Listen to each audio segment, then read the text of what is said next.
5 বছৰে সমষ্টিত কি কৰিলে মন্ত্ৰী ৰঞ্জিত কুমাৰ দাসে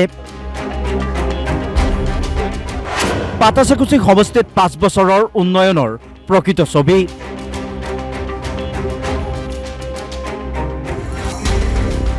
সমষ্টিবাসীৰ সন্মুখত 5 বছৰীয়া খতিয়ান দাঙি ধৰিলে মন্ত্ৰী দাসে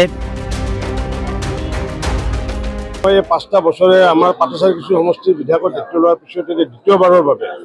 মই এই খতিয়ান আজি ৰাইজৰ বাবে মুকলি কৰিছোঁ আৰু এইখন মোৰ 5 বছৰীয়া খতিয়ান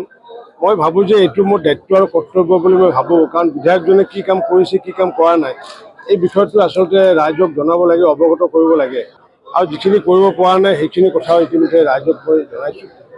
মই আজি এই চেগতে মই পাটাচাকুচিবাসী ৰাইজক মই আন্তৰিক ধন্যবাদ জনাইছোঁ কাৰণ তেওঁলোকে অসমৰ দ্বিতীয় সৰ্বশ্ৰেষ্ঠ ভোট 72% ভোট মোক প্ৰদান কৰিছিলে গতিকে এই যে ৰাইজৰ যি মোৰ প্ৰতি থকা বা আমাৰ দলৰ প্ৰতি থকা যিটো আস্থা যাৰ বাবে আজি এইখিনি কাম কৰিবলৈ সক্ষম হৈছোঁ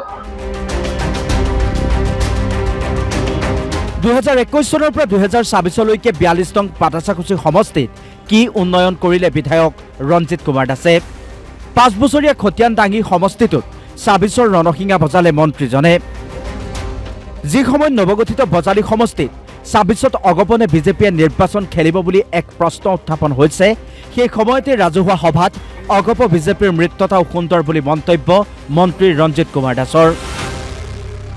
যি হৈছে আমাৰ বিজেপি এজিপিৰ সহযোগত হৈছে কোনো এটা কমিউনিষ্ট কংগ্ৰেছৰ সহযোগত হোৱা নাই সৰ্বগতো হোৱা নাই বজালীতো হোৱা নাই অসমতো হোৱা নাই অসমত যি হৈছে বিজেপি এজিপি আৰু মিত্ৰজোঁটৰ সহযোগতে হৈছে দলে যদি বজালীত দিয়ে বজালীতে খেলিব খেলিবই লাগিব এইটো কাৰণ দলে দিলে দলে যি দায়িত্ব দিয়ে আনহাতে সৰ্বক সমষ্টিৰ বিধায়ক মনোৰঞ্জন তালুকদাৰক এণ্টাৰটেইনমেণ্ট তালুকদাৰ আখ্যা দি চোকা সমালোচনা মন্ত্ৰীজনৰ তেওঁ প্ৰত্যাহ্বান কি জনাব কাৰণ তেওঁতো মানে এণ্টাৰটেইনমেণ্ট মইতো এণ্টাৰটেইনমেণ্ট লৈ থাকোঁ তেওঁৰ পৰা কাৰণ তেখেতক দুবাৰ মানে হৰুৱাইছোঁ মনোৰঞ্জন তালুকদাৰক এণ্টাৰটেইনমেণ্ট তালুকদাৰ আখ্যা মোক কি প্ৰত্যাহ্বান জনাব দুবাৰকৈ হৰুৱাইছোঁ তালুকদাৰক ক'লে মন্ত্ৰী ৰঞ্জিত কুমাৰ দাসে দুবাৰ হৰুৱাৰ যিটো আনন্দ গতিকে আনন্দ দিয়াৰ কাৰণে তেওঁৰ মানে মই এণ্টাৰটেইনমেণ্ট তালুকদাৰ নাম দিছোঁ